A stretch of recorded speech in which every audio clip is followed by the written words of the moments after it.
শুনেলেন নবীজির একটা আখলাক।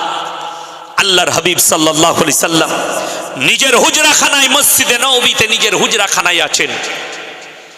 দস্তরখান লেগে গেছে, নবীজির পাশে সব মালদার সাহাবীরা, হযরতে উসমানে গনি রাদিয়াল্লাহু তাআলা আনহু, হযরতে শোয়েবা, হযরতে লুতবা, মালদার সাহাবীরা বসে আছেন।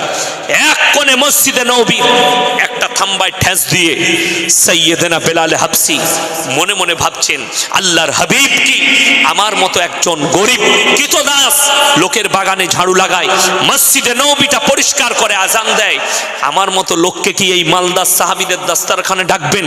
আল্লাহর নবী আওয়াজ দিলেন, হে বেলাল হাবসি, তুমি যতক্ষণ পর্যন্ত আমার দস্তরখানে না বসবে, আমার এই দস্তরখান আল্লাহর কাছে মকবুল হবে না। জোরে বলুন সুবহানাল্লাহ। ইসলাম এটা শিক্ষা দিয়েছে, বড় লোক, গরিব, ধনী, দরিদ্র, ইসলামে রাজা বাদশা নেই, আল্লাহর কাছে